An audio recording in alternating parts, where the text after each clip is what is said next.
जगज्जालपालं खचत्कण्ठमालं शरच्चन्द्रबालं महादैत्यकालम्।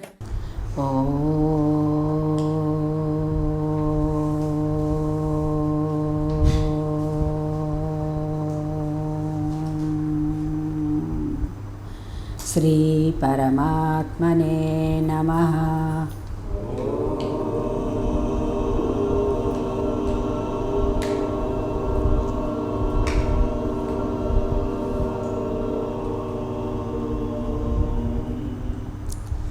श्री परमात्मने नमः। अथ षष्ठोऽध्यायः आत्मसंयमयोगः। श्रीभगवानुवाच अनाश्रितः कर्मफलं कार्यं कर्म करोति यः स सन्न्यासी च योगी च न निरग्निर्न चाक्रियः। यं सन्न्यासमिति प्राहुः योगं तं विद्धि पाण्डव। न ह्यसन्न्यस्तसङ्कल्पो योगी भवति कश्चन। आरुरुक्षोर्मुनेर्योगं कर्मकारणमुच्यते। योगारूढस्य तस्यैव समः कारणमुच्यते। यदा हिनेन्द्रियार्थेषु न कर्मस्वनुषज्यते सर्वसङ्कल्पसन्न्यासी योगारूढस्तदोच्यते। उद्धरेदात्मनात्मानं नात्मानमवसादयेत्। आत्मैव ह्यात्मनो बन्धुः आत्मैव रिपुरात्मनः। बन्धुरात्मात्मनस्तस्य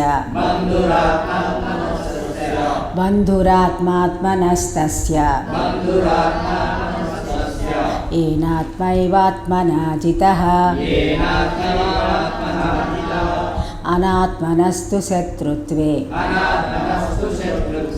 वर्तेतात्मैव शत्रुवत्। जितात्मनः प्रशान्तस्य परमात्मा समाहितः। शीतोष्णसुखदुःखेषु तथा मानावमानयोः। उद्धरेदात्मनात्मानं नात्मानमवसादयेत्। आत्मैव ह्यात्मनो बन्धुः आत्मैव रिपुरात्मनः। बन्धुरात्मात्मनस्तस्य येनात्मैवात्मना जितः। अनात्मनस्तु शत्रुत्वे वर्तेतात्मैव शत्रुवत्।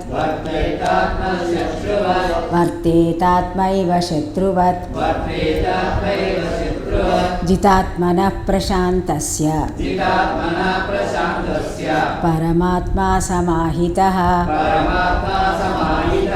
शीतोष्णसुखदुःखेषु तथा मानावमानयोः। उद्धरेदात्मनात्मानं नात्मानमवसादयेत्। आत्मैव ह्यात्मनो बन्धुः आत्मैव रिपुरात्मनः। बन्धुरात्मात्मनस्तस्य येनात्मैवात्मना जितः। अनात्मनस्तु शत्रुत्वे వర్తేతాత్మైవ శత్రువత్ జితాత్మనః ప్రశాంతస్య పరమాత్మా సమాహితః శీతోష్ణసుఖదుఃఖేషు తథా మానావమానయోః.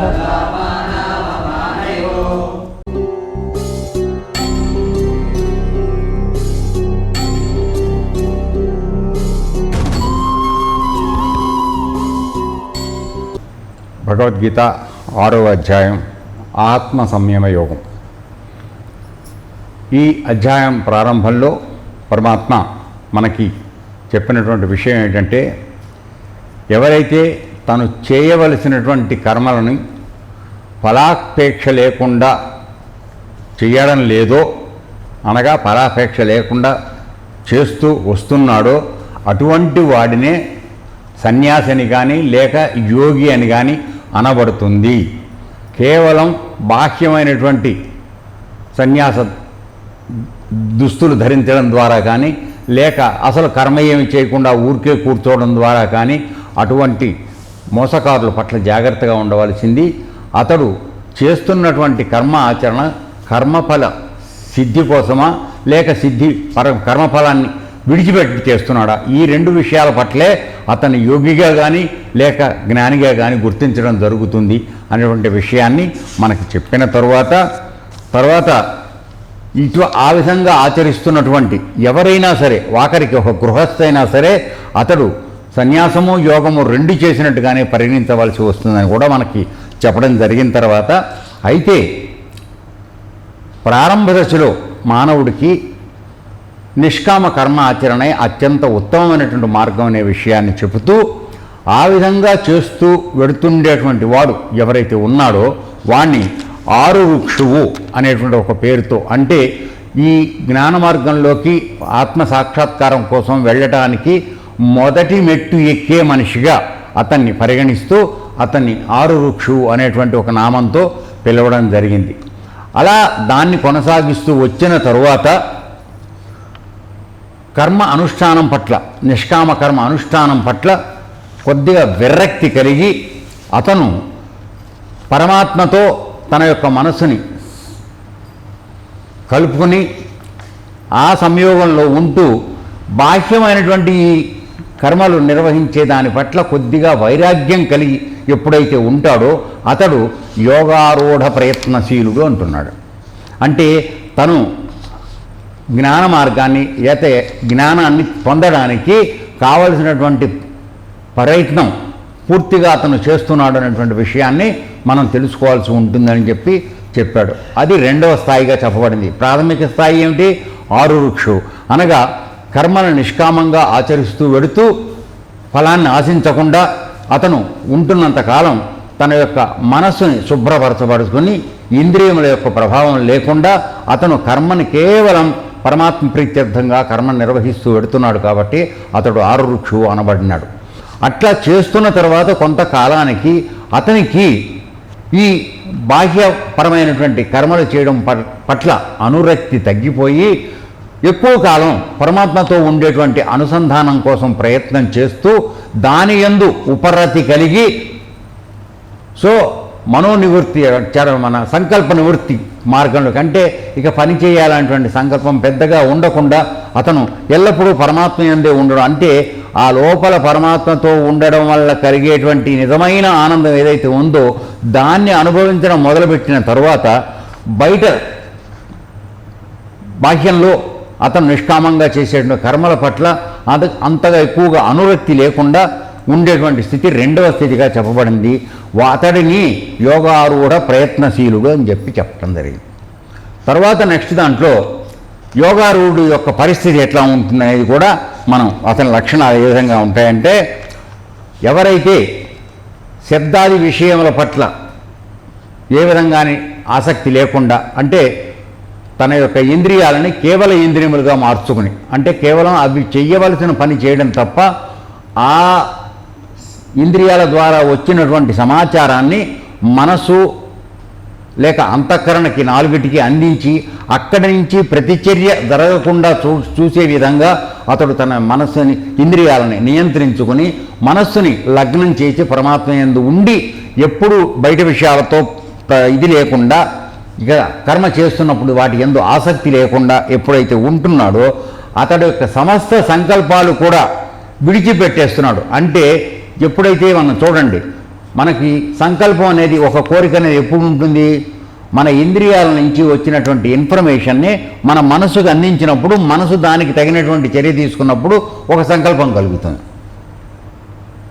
అది చెయ్యాలి అని ఒక విషయాన్ని చూసావు, లేకపోతే విన్నావు, విన్న తర్వాత దాన్ని చెయ్యాలనే సంకల్పం ఎక్కడి నుంచి వస్తుంది? ఆ విషయాన్ని తెలుసుకున్న తర్వాత ఈ నిర్ణయం వస్తుంది కదా.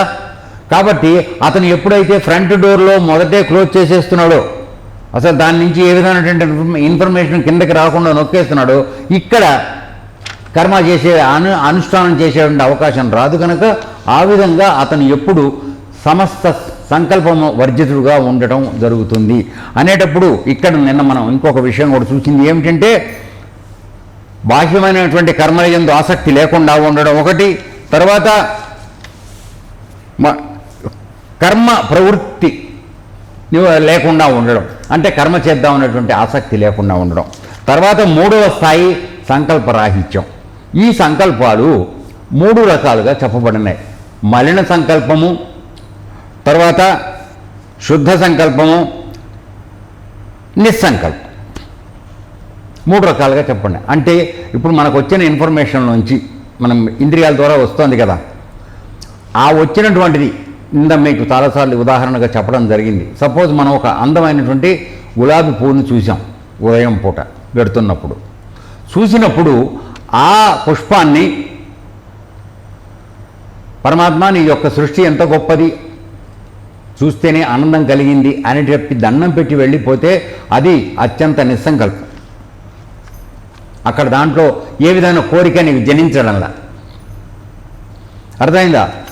అదే పువ్వు నీవు సపోజ్ కోసావు, ఎందుకని మనస్సు సంకల్పం చేసింది కోసేయి, అంత మంచి పువ్వు పొద్దున్నే దొరికిందని. కోసిన తర్వాత ఏం చేశావు? తీసుకువెళ్ళిపోయి డైరెక్ట్గా నీ భార్య చేతిలో ఇచ్చావు. భార్య చేతులు ఎప్పుడైతే ఆ పువ్వు ఇచ్చావో అప్పుడు నీ మానసిక పరిస్థితి ఏ విధంగా ఉంటుంది? కామవర్జితం, కామ సంకల్పితంగా ఉంటుంది. అవునా? భార్య మీద ప్రేమ, అనురాగం, ఆవిడతో సంతోషంగా ఉందామని అనుకోవడం, ఇటువంటి విషయాల్లోకి వెళ్ళిపోతుంది నీ మనసు. ఇది మలిన సంకల్పం. అలా కాదు, పుష్పం కోసావు అంతవరకు తప్పే, కానీ కోసిన తర్వాత తీసుకొచ్చి ఏం చేసావు? అక్కడ బాబా విగ్రహం దగ్గర పాదాల దగ్గర పెట్టావు. అంటే కోయటం వరకు తప్పు అయి ఉండొచ్చు, కానీ దాన్ని తీసుకురాగానే ఏ విధంగా నువ్వు కన్వర్ట్ చేశావు? ఒక పరిశుద్ధమైనటువంటి పారమార్థికమైనటువంటి విషయం పట్ల దాన్ని తీసుకెళ్ళి మార్చావు గనక అది శుద్ధ సంకల్పంగా మారుతుంది. అసలు పువ్వు చూసిన తర్వాత ఏ విధమైనటువంటి రియాక్షన్ లేదు. పరమాత్మ ఎంత చక్కని సృష్టి చేసావయ్యా నీవు అని నువ్వు దండం పెట్టి వచ్చేసావు. అది నిస్సంకల్పం. సో మనిషిలో ఈ 3 రకాలైనటువంటి సంకల్పాలు నడుస్తూ ఉంటాయి. కాబట్టి యోగారూఢుడు అనగా పరమాత్మ యందు ఎవరైతే లయించి అతని యందే ఉండడానికి ప్రయత్నం చేస్తున్నాడో వాడు ఈ 3 రకాల సంకల్పాలు లేవు. ఆ విధంగా వాడు సంకల్ప వర్జితుడు అయిపోతున్నాడు. ఈ సందర్భంగా మీకు చిన్న కథ చెప్పాల్సిన అవసరం ఉంది. ఏ విధంగా అంటే, షిరిడి సాయిబాబా దగ్గర ఒక భక్తుడు కూర్చుని ఉండగా ఒక బుర్కా ధరించినటువంటి ఒక ముస్లిం యువతి బాబాని చూడటానికి వచ్చింది. సో ఆ యువతి వస్తున్నది కదా అని తను లేచి వెళ్ళబోతాడు. వెడుతుంటే బాబా ఉండమంటాడు. ఉన్న తర్వాత ఆమె బాబాకి నమస్కారం చేసి ఆ గూంగట్ పైన ఉన్నటువంటి అది తీసి ముఖం కనపడేట్టుగా పెట్టి బాబాకి వినయంగా ఆవిడ చెప్పుకోవాల్సింది చెప్పుకున్నది. ఎప్పుడైతే ఆవిడ ఆ బురకా తీసి ముఖాన్ని బయట కనిపించిందో ఈ పక్కన కూర్చున్న తన యొక్క మనసు చెలించింది. అది బాబా గ్రహించారు. గ్రహించిన తర్వాత సరే ఆమె మాట్లాడింది, వెళ్ళిపోయింది. అయిపోయిన తర్వాత అప్పుడు బాబా చెప్తారు, నీ మనస్సులో ఆ విధమైనటువంటి మలిన సంకల్పాలు ఉన్నాయా లేవా తెలుసుకోవడానికి నేను నిన్ను కూర్చోబెట్టాను ఇక్కడ. నీవు ఇంకా దాని నుంచి దూరం కాలేదు. కాబట్టి అటువంటి అందమైన ముఖం నీకు కనపడినప్పుడు పరమాత్మ యొక్క సృష్టిని గుర్తించి దానికి దండం పెట్టు, అంతేగాని వేరే దృష్టితో దాన్ని చూడకు. ఇది మలిన సంకల్పం. ఇటువంటి వాటికి జాగ్రత్త పడాలి. నువ్వు ముందు ముందు కూడా ఇటువంటి పరిస్థితులు నీకు రావచ్చు, జాగ్రత్త, బహుపరాక్ అని చెప్పి అతనికి జ్ఞానబోధ ప్రాక్టికల్గా చేశాడు. ఊరికే మామూలుగా ఇప్పుడు నేను గులాబీ పువ్వు కథ చెప్తే ఏమర్థం అవుతుంది? చాలా కష్టం, అర్థం కాదు. అందువలన ఆయన ప్రాక్టికల్గా చేసి చూపించాడు భక్తుడికి. అర్థమైంది గురుదేవా? సో సంకల్పాలలో ఉన్నటువంటి తేడాలు ఈ విధంగా ఉంటాయనే విషయాన్ని కూడా నిన్న మనం చూసిన తర్వాత, ఇప్పుడు ఎప్పుడైతే సర్వసంకల్ప సన్యాసత్వం నీకు వచ్చేసిందో అప్పుడు నీవు ఆత్మ చైతన్యంలో ప్రజ్ఞాస్వరూపంలో ఉండడం అలవాటు అవుతుంది. ఆ విధంగా ఉన్నది కేవలం ఆత్మ లేక పరమాత్మ, ఈ ఇతరమైనవన్నీ ఏమీ లేవు, ఇవన్నీ మాయా, కనపడుతున్నాయి, పోతున్నాయి, కొంతకాలం ఉంటున్నాయి, కొంతకాలం లేవు. కాబట్టి వీటి పట్ల నేను చెల్లించడం తప్పు. ఉన్నది నిత్య వస్తువు ఏది? ఆత్మ. దానిలో నేను అక్కడ ఉంటాను అనుకుని అక్కడే ఉండడం అలవాటు చేసుకున్నవాడు ఆ ప్రజ్ఞా స్వరూపంలో ఉంటున్నటువంటి వాడిని యోగ ఆరూఢుడు అంటున్నారు. అంటే యోగాన్ని పూర్తిగా సాధించి దాని యందు స్థిరమైనటువంటి స్థితి కలిగి ఉన్నటువంటి వాడు. ఇందాక నిన్న ఉదాహరణలో మీకు చెప్పాను, మెట్లు ఎక్కి వెళ్ళడము, తర్వాత మేడ మీదకి చేరిన తర్వాత చలనం లేకుండా కూర్చోవడం. ఆ ఎగ్జాంపుల్ మీకు చెప్పడం జరిగింది. సో ఆ విధంగా నిన్న మనం చూసిన తర్వాత ఇప్పుడు ఇక్కడ సలహా, ఇప్పుడు ఈరోజు మనం చూడబోయేటువంటి విషయం ఏంటంటే ఆ విధంగా యోగారూఢ స్థితిని పొందటానికి ఎవరికి వాళ్ళు ప్రయత్నం చేయాలని చెప్తున్నాడు. ఎందుకని? ఉన్నదంతా మన ప్రయత్నంలోనే ఉన్నది నాన్న. పరమాత్మ అన్ని రకాల ఏర్పాట్లు చేశాడు, కానీ పురుష ప్రయత్నం అనేది లేకుండా ఏది నీకు సిద్ధించే అవకాశం లేదు. ఇక్కడ భగవద్గీత క్లాస్ పెడుతున్నాము, వింటున్నారు, కానీ దీని పట్ల కొంత శ్రద్ధతో మీరు ఆలోచించడం కానీ దాన్ని ఆచరణలో పెట్టడానికి కానీ ప్రయత్నం చెయ్యకపోతే ఈ విన్నదాని యొక్క ఫలితం మనకేమీ రాదు. అంటే పరమాత్మ యొక్క అనుగ్రహం అనేది మనందరి మీద అవ్యాజంగా ఉన్నది. కంతత ధారాపతంగా ఒక సెలయేరులో ఏ విధంగా జలం ప్రవహిస్తూ ఉంటుందో ఆ విధంగా పరమాత్మ యొక్క కరుణ, దయ, శాంతి, ప్రేమ అన్నీ మన మీద వర్షిస్తూనే ఉన్నాయి. కానీ ఆ జలపాతం దాకా వెళ్ళి దానిలో మునిగి అందులో నువ్వు లయించడం నేర్చుకున్నప్పుడు మాత్రమే జలపాతం దొరుకుతుంది. అక్కడ అంత దూరం నుంచి అక్కడ జలపాతం ఉంది గురువుగారని ఇక్కడ కూర్చుంటే జలపాతం యొక్క అనుభవం నీకు ఎట్లా వస్తుంది? రాదు. సో అక్కడ దాకా వెళ్ళి ఆ జలపాతంలో స్నానం చేసి నువ్వు దానిలో మునిగిపోయే పరిస్థితికి ప్రయత్నం జరగాలి.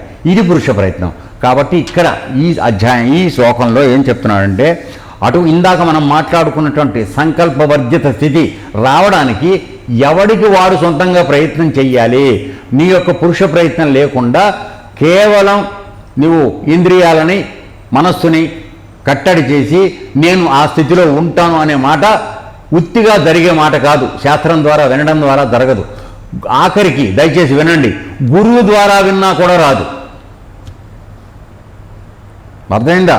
పరమాత్మ నుంచి కూడా రాదు నీ ప్రయత్నం లేకుండా. అది ఏమిటో ఇవాళ చెప్పబోతున్నాడు, మనం చూద్దాం. మొదటగా 5వ శ్లోకానికి టీకా తాత్పర్యం చూద్దాం. ఆత్మన, తన చేత, ఆత్మానం, తనని ఉద్ధరేత్, ఉద్ధరించుకొనవలను, అంటే తన్ని తాను ఉద్ధరించుకోవలను. ఆత్మానం, తన్ను, న అవసాదయేత్, అధోగతిని పొందించుకొనకూడదు. హి ఏలయనగా ఆత్మన, తనకు, ఆత్మైవ, తానే, బంధువు, ఆత్మన, తనకు, ఆత్మైవ, అనగా తానే, రిపుహు, శత్రువు. ఏ 2 రకాలుగా మాట్లాడుతున్నాడు ఇక్కడ. ఇదే నీకు నువ్వే బంధువువి, నీకు నువ్వే శత్రువి అంటున్నాడు. ఎందువలన అలా చూస్తావు ఈ విధంగా అనేటట్లయితే, నీవు పురుష ప్రయత్నం చెయ్యకుండా మనందరికీ అడ్డంగా ఉన్నది ఏమిటండి? మనం మాట్లాడుకుంటోంది ఏమిటి? నిన్న మొన్న అంతా కూడా చెప్తోంది ఏమిటి? మనస్సు, ఇంద్రియములు, మనస్సు. ఇవే కదండి మనని ప్రపంచంతో బంధించేవి ఈ రెండే. ఈ ప్రపంచం నుంచి దూరంగా తీసుకెళ్ళి పరమాత్మను లయింపజేసేది ఈ రెండే. కాబట్టి అక్కడ ఏం చెప్తున్నాడంటే, నీ యొక్క నువ్వు అనుకుని నేను అనుకుంటున్నావే, ఆ నేను అనేది అంటే ఇంద్రియములు మనస్సుతో కలిగినటువంటి జీవాత్మ ఏదైతే ఉందో ఇది నీకు బంధువుగాను ఉపయోగపడుతుంది, శత్రువుగాను ఉపయోగపడుతుంది. ఏ విధంగా అంటే దాని మీద నీవు సాధన చేసి దాన్ని నీకు లొంగ తీసుకునే పరిస్థితి వచ్చినప్పుడు అదే నీకు ఉపయోగ సహాయకారిగా మారుతుంది. లేక అది చెప్పినట్టు నువ్వు వింటం చేస్తున్నంతకాలం అంటే ప్రకృతి విషయాలు చూసావు ఏమండి, దాని వెనకాల నీ మనసు వెళ్ళింది, దాంతోపాటు నువ్వు వెళ్ళిపోయావు. అప్పుడు ఏమైంది, మనసు ఏ విధంగా చెప్తే నువ్వు ఆ విధంగా చేస్తున్నావు, దానికి లొంగి నువ్వు ఉంటున్నావు. అప్పుడు అది నీకు పరమాత్మను తెలుసుకోవాలనేటువంటి సదుద్దేశం ఏదైతే ఉందో ఆ విషయంలో అది శత్రువుగా మారుతుంది. ఇక్కడ అర్థం అది ఆ విధంగా తెలుసుకోవాలి. మనందరం ఇప్పుడు కూర్చున్న దేనికండి, ఆధ్యాత్మిక విద్యను నేర్చుకోవడానికి కదా. కాబట్టి ఈ పరిస్థితిలో ఆలోచించేటట్లయితే ఏ మానవుడు తన యొక్క ఇంద్రియములు మనస్సు యొక్క ప్రభావం నుంచి బయటపడకుండా వాటికి లొంగి ప్రవర్తిస్తున్నాడో అతడికి అదే మనస్సు శత్రువుగా మారి అతన్ని భగవంతుడి దగ్గరికి చేరకుండా అడ్డం పడుతుంది.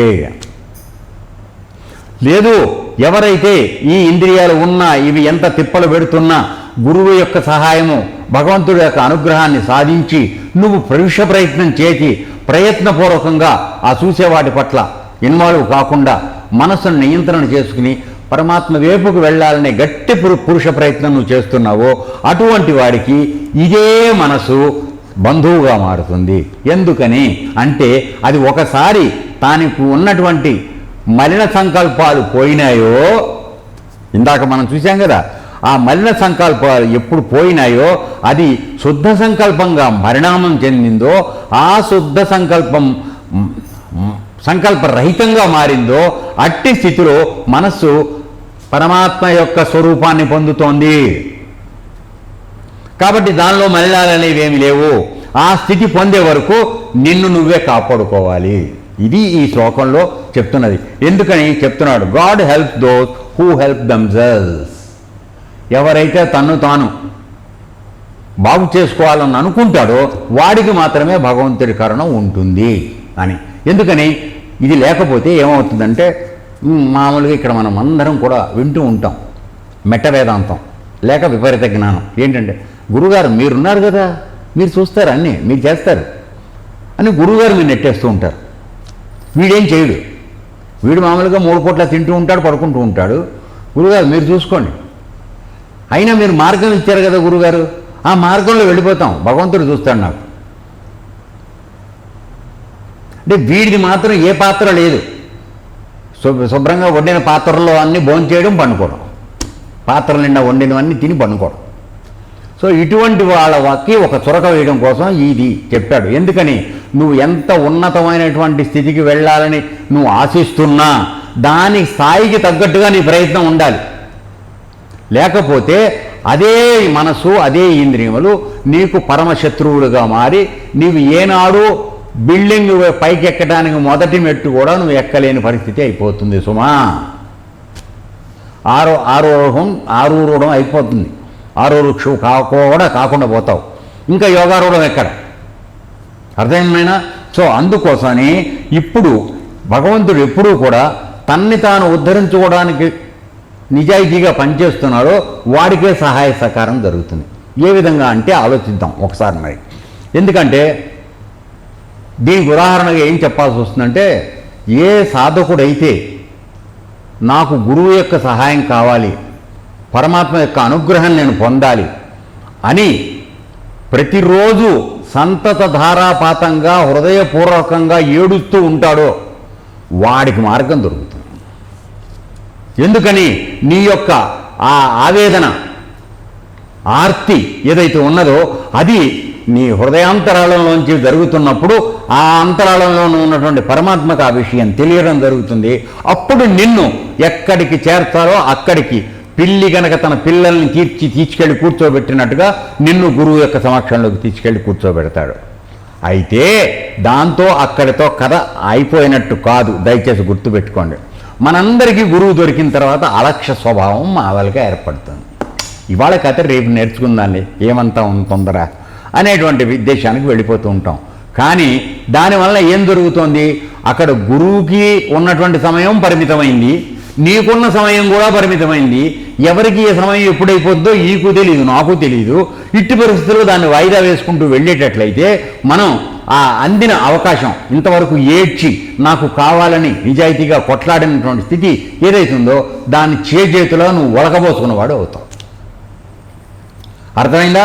అందుకోసమని ఇక్కడ ప్రత్యేకంగా ఈ ప్రస్తావన తీసుకొచ్చి ఎందుకు చెప్తున్నాడు అంటే, వచ్చినటువంటి అవకాశాన్ని దారబిడించుకోకు నాయనా. నువ్వు నీకు అంది వచ్చింది, నువ్వు నిజాయితీగా పూర్వజన్మలో చేసుకున్నటువంటి సంస్కారాల ఫలితం కానీ, లేక నీ మనస్ఫూర్తిగా నువ్వు పొందినటువంటి ఆవేదన వలన కానీ, ఆర్తి వలన కానీ పరమాత్మ నిన్ను కరుణించదలుచుకున్నాడు. నీకు ఒక గురువును చూపాడు, మార్గం ఇచ్చాడు.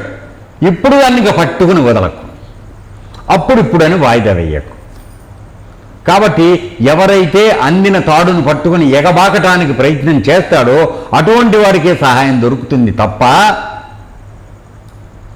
మామూలు ప్రయత్నంతో, కొద్దిపాటి ప్రయత్నంతో రోజుకొక 5 నిమిషాలు 10 నిమిషాలు మాత్రం ఏదో నేను చేస్తాను అనుకునే పరిస్థితుల్లో నీ యొక్క పరమాత్మ యొక్క అనుగ్రహం దొరకదు.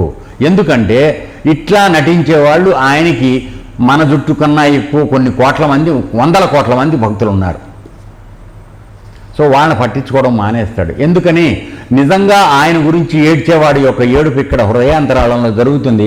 ఆయన అక్కడే అంతర్యామిగా ఉన్నాడు గనక నీ నిజాయితీతో కూడినటువంటి ప్రార్థనని స్వీకరించిన తర్వాత నీకు కావలసిన సహాయం అందిస్తాడు.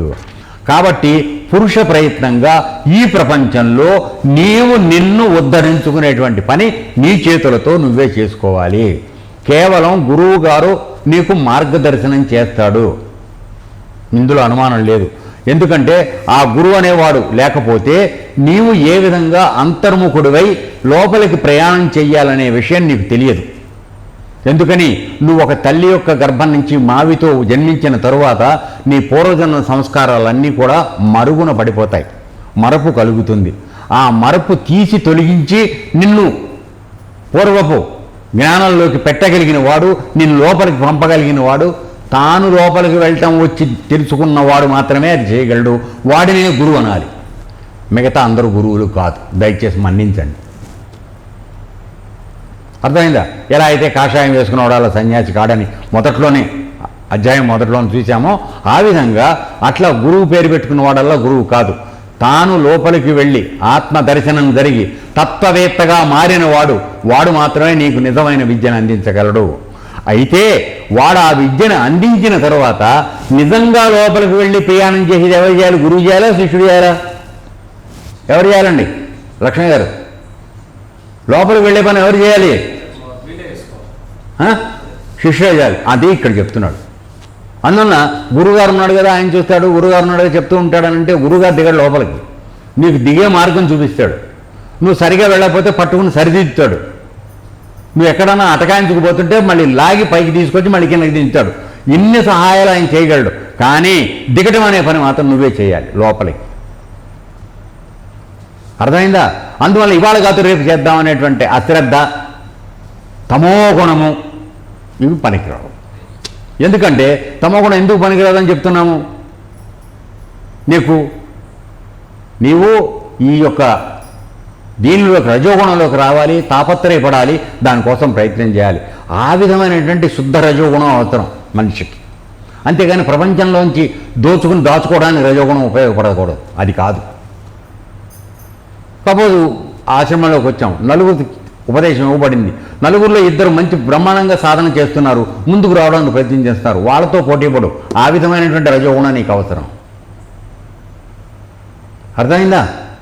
సపోజ్ నీతోటి ఇంకొకడు వచ్చి వాడు నీకన్నా ఎక్కువ పడుకుంటున్నాడు, ఆడ పడుకున్నప్పుడు నేను ఎందుకు పడుకోకూడదని పడుకున్నావు అనుకో, అది కూడా పోటీయే, తమోగుణం పోటీ. అర్థమైందనన్న? రకరకాల శిష్యులు ఉంటారు కదా, అందుకని రకరకాల వ్యవహారం మాట్లాడాలి. సో లేదు, సత్వగుణంలో ఉన్నాడు, గురువుగారు ఏం చెప్తే చేసుకుంటూ వెళ్ళిపోతున్నాడు, ఎల్లప్పుడూ శాంతంగా ఉంటున్నాడు, చెప్పిన పని చెప్పిన చెట్టుగా చేసుకుంటూ వెళ్ళిపోతున్నాడు. వాణ్ణి గురువు జుట్టు పట్టి లాగి పైకి తీసుకెళ్ళి వాణ్ణి సత్వ గుణంలోంచి శుద్ధ సత్వంలోకి తీసుకెళ్ళి పరమాత్మలోకి దగ్గర కలపడానికి ప్రయత్నం చేస్తాడు. అటువంటి వాడికి సో ఇంత శ్రమ లేకుండా ఎవరికీ ఇది అందే అవకాశం లేదు. దయచేసి ఆశ్రమానికి వచ్చాము, గురువుగారు అంతర్యోగం నేర్పుతున్నాడు, మనకి లోపలికి వెళ్ళడం నేర్పుతున్నాడు, పైకి రావడం నేర్పుతున్నాడు అని అనుకుని మీరు గనక దీన్ని లైట్ తీసుకుంటే మీరు ఎప్పటికీ లైట్ తెలియకుండా అయిపోతారు, చీకట్లోనే ఉంటారు. ఎస్, అర్థమైందా? సో ఈ విధంగా ఎవడైనా సరే శాస్త్రాల దగ్గర కానీ, శాస్త్రాల దగ్గర శ్రవణం వింటాం, గురువుల దగ్గర బోధ వింటాం, మార్గం చూపిస్తాడు, తర్వాత మోక్షానికి ఉచితంగా ప్రవేశపత్రం మాత్రం వీళ్ళిద్దరు ఇవ్వలేరు. కోటేశ్వరరావు గారి ప్రవచనాలు ఉన్నాయి, దాన్ని విని ఆచరించడం పెట్టేవాడికి అది ఉపయోగపడుతుంది. కాసేపు టీవీలో పెట్టి వినంగానే పెట్టేసి స్విచ్ ఆఫ్ చేసి మళ్ళీ వంట ఏమైంది ఇవాళ వేడిగా ఫ్రై చేయలేదా అని దీంట్లోకి వెళ్ళిపోయామనుకో వెంటనే అయిపోయా, ప్రవచనం యొక్క ఎఫెక్ట్ పడిపోయింది. అర్థమైందన్న? సో అందువలన అది నీ ఒంటికి పట్టించుకోవాలి, ఆ వింటున్నటువంటి బోధలు నీ ఒంటికి పట్టించుకోవాలి, మనసు దాని అందే లయించాలి, ఎప్పుడు యుద్ధం జరుగుతూ ఉండాలి, మదనం జరగాలి. ఎందుకని మన శరీరంలోనే మనలోనే రెండు ఉన్నాయి చెప్పాం కదా, మలిన సంకల్పాలు, శుద్ధ సంకల్పాలు, నిస్సంకల్పాలు. సో ఈ శుద్ధ మలిన సంకల్పాలు ఎల్లప్పుడూ పోటీ పడుతూ ఉంటాయి, అవి చాలా బలమైనవి. ఎందుకని వాటికి చాలా బ్యాక్గ్రౌండ్ ఉంది. 83,99,000 జన్మల నుంచి మనం కొన్ని లక్షణాలు వాసనలుగా తెచ్చుకున్నాం. అది అంత highly powerful background, dynastic. So దాని పవర్ ముందు నీ పవర్ సరిపోదు. కాబట్టి దానికన్నా నువ్వు మొండికి తిరగాలంటే అంతకన్నా ఎక్కువ పట్టుబట్టాలి. సో నీకు ఇన్ని ప్రయత్నాలు జరిగినా కూడా కేవలం బ్లాక్ బోర్డు మీద పరీక్ష రాసి ఎస్ఎస్సీ పాస్ అవుదాం అనే ఉద్దేశం మాత్రం పెట్టుకోకండి, ఇది అవ్వదు. నువ్వు సొంతంగా చదువుకోవాలి, పరీక్ష రాయాలి. అర్థమైందా? సో అందుకని గురువులు ఎవరు కూడా స్వామరులకి, అకర్మణులకి, అనగా అసలు కర్మ చేయడానికి ఇష్టపడ్డవాడు, సపోజ్ ఒక పని చెప్పామనుకో, వెళ్ళిపోయి ఆ పక్క నుంచి వెళ్ళి అక్కడ కూర్చుని మాట్లాడుతుంటాడు. గురువుగారికి ఎదురుకుండా ఉంటే రే చేయట్లేదు అని అంటాడు కదా, అందుకని ఏం చేస్తాడు, గురువు కనపడకుండా అవతలకి వెళ్ళిపోయి కూర్చుంటాడు, అక్కడ సొల్లేస్తాడు ఒక ఇద్దరిని చేర్చి, వీడితో పాటు వాడిని ఇంకో ఇద్దరిని జరగొడతాడు. సో ఇది మాత్రం పద్ధతి కాదు. అర్థమైందన్నా? సో చెప్పింది చెప్పినట్టుగా చేయాలి, లేకపోతే కష్టం.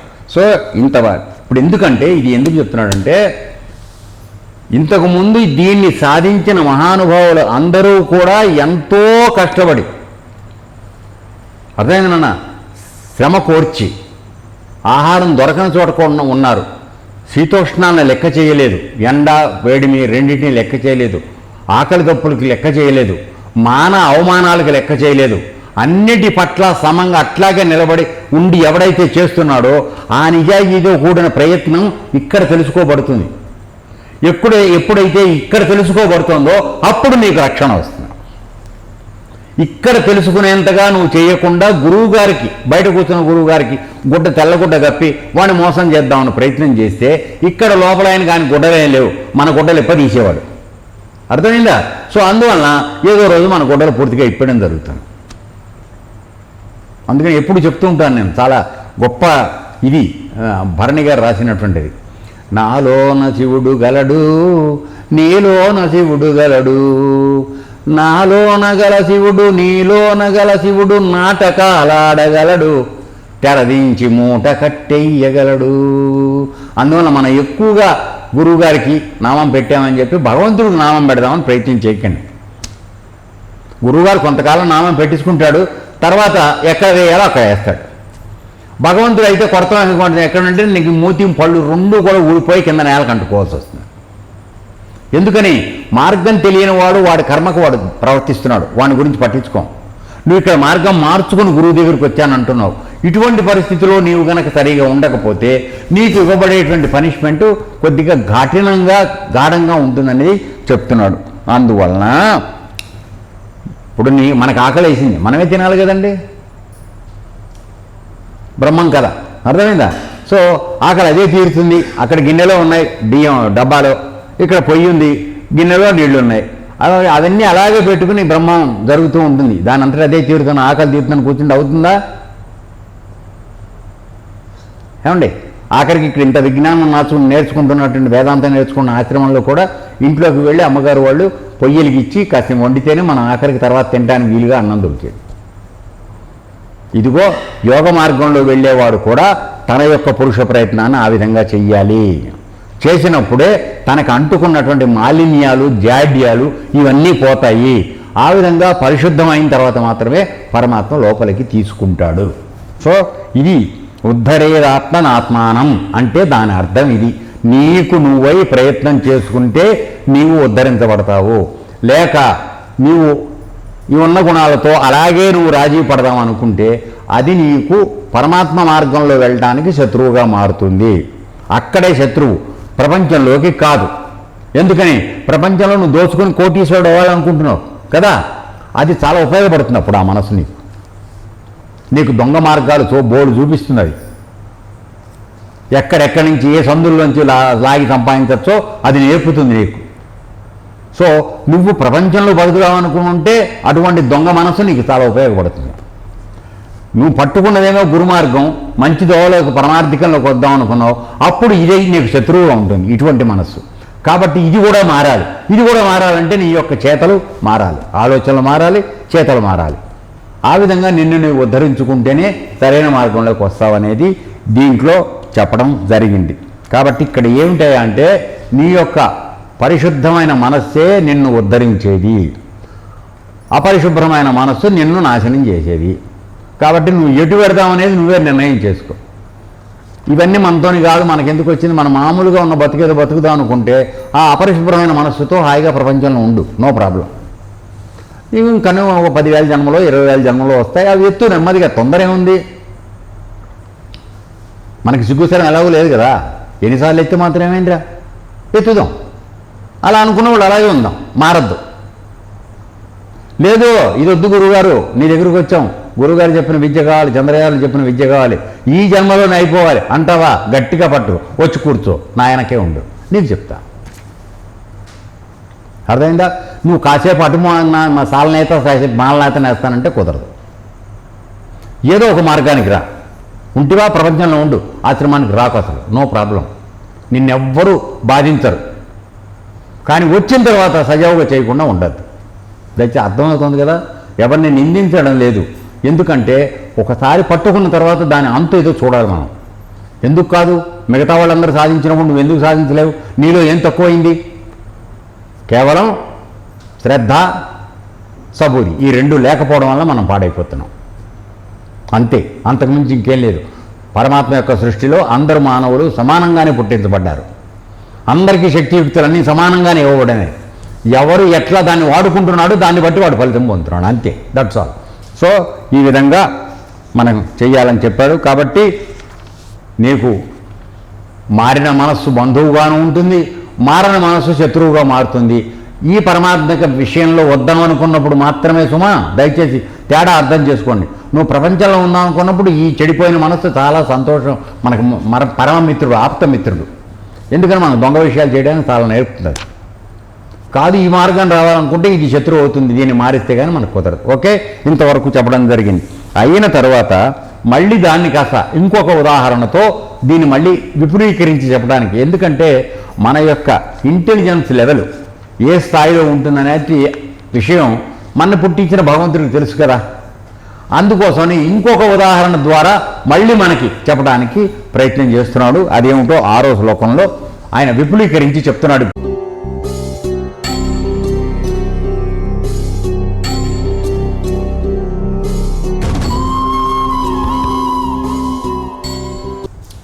ఓం తత్సదితి శ్రీమద్భగవద్గీతాసు ఉపనిషత్సు బ్రహ్మ విద్యాయాం యోగశాస్త్రే శ్రీకృష్ణార్జున సంవాదే ఆత్మసంయమ యోగో నామ షష్ఠోధ్యాయః. ఓం శాంతి శాంతి శాంతి. లోకాః సమస్తాః సుఖినో భవంతు. లోకాః సమస్తాః సుఖినో భవంతు.